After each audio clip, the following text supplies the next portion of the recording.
Okay mga ka-idol, magandang umaga sa ating bansang Pilipinas. Kumusta pagising sa umaga? Ingat po tayo palagi sa ating ginagawa araw-araw para iwas magkasakit. Ito nga nung mga ka-idol, no? Ito si Margarita Nograles. Ito ay nabutata kay Karen Davila sa kanyang interview. Hindi makasagot ng diretso. Panoorin natin itong mga ka-idol. Sa hindi pa nakasubscribe sa aking channel, paki-subscribe at paki-follow na rin sa ating FB page. Ito na, panoorin natin ito si Karen Davila at si Nograles. They did not do the requirement on the dispersal of ownership, meaning hindi sila gumawa ng public offering. What they reported was they did this through a cooperative, which is not even mentioned in their franchise. And they just reported it to Congress. And I emphasize, hindi nga lang po report or even asking Congress na sinasabi po during the hearing, they were waiting for a reply from Congress if they could do that. Which that report did not have a question, waiting for a reply from Congress. At the same time, the last sentence of that report was they already implemented that. And even so, nasabihin po na wala pong timeline. In 29 years of existing, they only tried to comply in the last 2 years. And the dispersal of that ownership sa cooperative, let's say, okay, may dispersal po, may public offering, no? 0.16% lang po. 1%, not even 30% of what they're mandated to do. And in the last hearing, lumabas po that iba po ang kanilang sinubmit officially sa GIS nila sa SEC and sa sinubmit po nila sa Congress as part of the repertorial requirements. And if mali po yung sinubmit na repertorial requirements po sa Congress, there's a violation na naman na nakita po natin on Section 12. So, unting-unti po natin nakikita nagkakalabagan sa batas. Kaya nga po, parang suspendin po muna natin kasi the more that we talk about it, the more na nakikita natin and the more that we see even more violations not within their franchise with the KBP code. And they only withdrew a day before the first hearing, which is December 4, 2023. So lahat po ng mga ginawa nila prior to that does not erase the fact that there was a violation. There's a violation also with the RCB. May violation na rin po na mukhang nakikita natin with SEC with their amendments of the Articles of Incorporation to a corporation sole. So habang, di ba, ganito po yung nangyayari. Kailangan po muna natin suspindihin yung, sasabihin sa NTC, tingnan nyo to. Kasi mukhang kailangan yung suspindihin muna. All right, okay. I'll catch on to some points you mentioned. Sure. There is no love lost here for SMNI. Okay, I'm gonna approach this. And I'll take what you said. This isn't about TikTok. When you say in layman's terms, this is for viewers to get behind the technicality of issues. So number one, when it comes to them giving the figure of the speaker spent 1.8 billion pesos for travels, clearly that was wrong. They didn't have the evidence to show it. No, a journalist is asked to show evidence, right? And he did say that the source was someone from the Senate. Siguro kwentuhan, right? And Yes, perhaps the commentator could have been more responsible in that sense.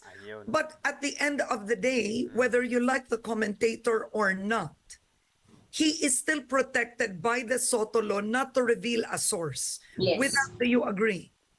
Well, lumabas po yun during the hearing, and I do understand the Soto law. But there is an exception in the Soto law that when Which it is comes what? to national security, diba po? But what makes that national security? I mean, calling out a public official, regardless if it were the speaker or not, on trips spent. And the reason I know this is because radio commentators from mainstream media have done it with past presidents. Yes. Hindi naman sila pinatawag sa hearing. Ayun. Yes po. I understand that. Because So what after makes, po, I mean, on this particular end, what makes Congress the editorial chief of a free press? So, okay, with that, hindi naman po, sinabi ko naman po rin when I did the sponsorship speech of this is not a oppression of the freedom of the press. No. But kung meron silang mga violations, they have to be accountable for that. I agree. I absolutely agree. This is not about you. Yes. This is really just as a whole. Yes. This is as a whole, right? Mm-mm. If the commentator didn't hit on the speaker, would Congress have acted? If he, let's say, hit an opposition person, somebody irrelevant to the supermajority, Yes. would Congress have come to the defense of the free Well, press this or stems from- disinformation? But this stem from various resolutions na po, no? Yeah. But And no, at my the same time, answer my question. yes. Ayun. Would the supermajority in Ayun. Paligoy-ligoy ng kanyang sagot, oh. Di ba? Kaya inulit-ulit ni Karen ang kanyang tanong, dapat diretsuhin mo, sagutin si Karen. Congress, as I say, I have no love lost here Yes, for yes. SMNI, but this is a matter of principle. If Yes, it was po. not the speaker who was hit, would congressmen have acted in the same manner? Like I said, so hindi lang po naman yun kasi yung nandoon sa resolution po.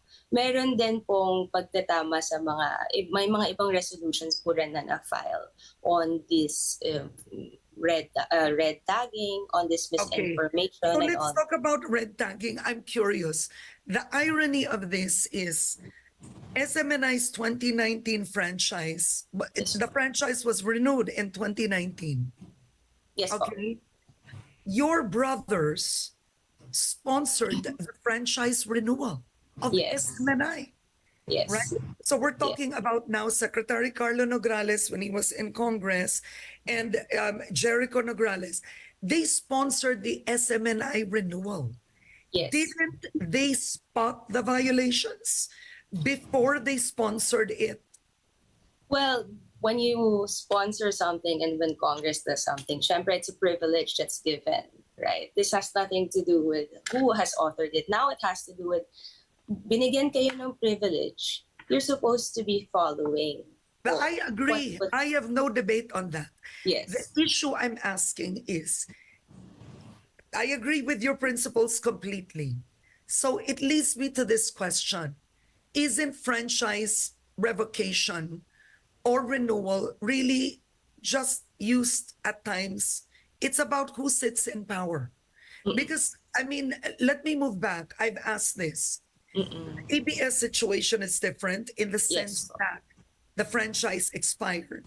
But that's a mainstream media network that it could have been renewed. But the powers at be didn't want. So ang tanong ko nga ito, if these violations have been going on, weren't these spotted by the very congressmen, two, your brothers, and the other colleagues you work with today? Yes. Did they spot this? In other during words, that time, the violations were going on, and let's just renew them anyway. well, I cannot Tama ka, speak on Lorain. behalf of the past Lorain. Congress po. What we're looking into now is that there are violations that's happening. And wala po akong magagawa kung sila po, di ba, nag-sponsor po na to at pinasa po ng past Congress, and I'm not saying anything that mali yung ginawa ng past Congress to do that. It's within their right to pass it. We're looking into what's happening now, and we are seeing violations. So let's not get confused here na iba po yung, okay, in the past Congress, this was renewed, yes.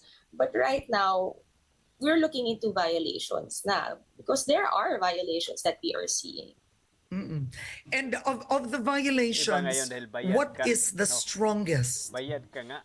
What is the strongest violation that would merit a revocation? Because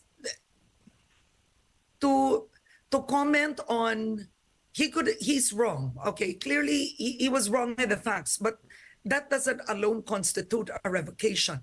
because Yes. there's so many commentators that are wrong, right? Yes. It happens, right?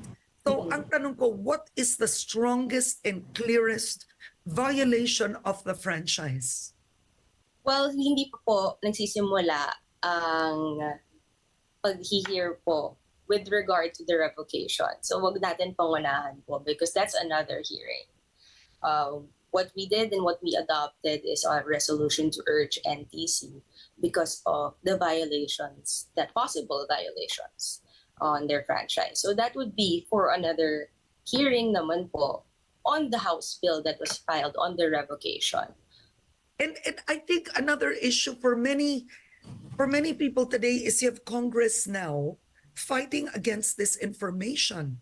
But during the past administration, this information was actually, it was tolerated.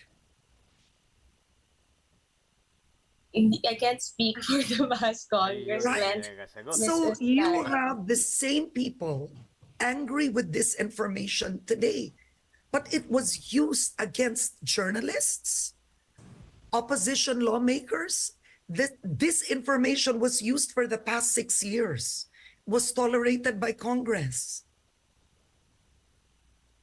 That's the previous Congress po, Ms. Karen, and I can only say really with regard to the resolution that I filed that we adopted. As per that, I cannot really speak on behalf of the other congressmen and the past Congress po as much as wala po talaga. Hindi po ako ang abogado po nila. And I'm only just one vote in Wala siyang Congress. And kasagot. simply, dito lang po tayo sa